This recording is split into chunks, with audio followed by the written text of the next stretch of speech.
یہ دنیا ایک دن آپ کے حق میں ہے اور ایک دن آپ کے مخالف ہے۔ جب حق میں ہو تو شکر ادا کریں اور جب مخالف ہو تو صبر کریں۔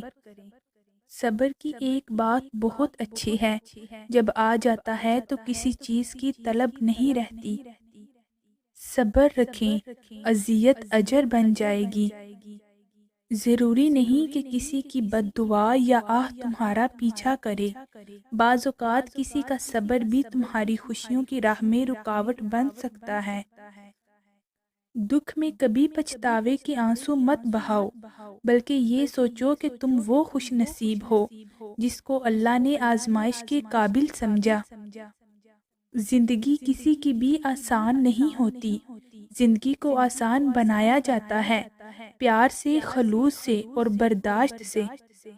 انسان ہمیشہ تکلیف میں ہی سیکھتا ہے، خوشی میں تو پچھلے سبق بھی بھول جاتا ہے۔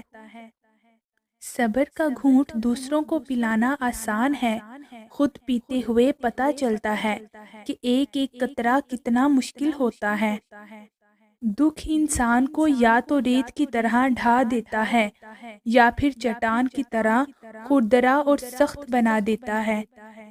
صبر کا دامن ہاتھ سے نہ چھوڑو، کیونکہ ہر کام آسان ہونے سے پہلے مشکل تھا۔ صبر کرنے والا کامیابی سے محروم نہیں رہتا، چاہے اسے طویل زمانہ لگ جائے۔ اللہ سنتا ہے، تم صرف صبر کرنا سیکھو۔ اللہ دعا قبول کرتا ہے، تم صرف مانگنا سیکھو۔ اللہ بہت کچھ دیتا ہے، تم صرف بانٹنا سیکھو۔ صبر رکھو، آنے والا کل بہت خوبصورت ہے۔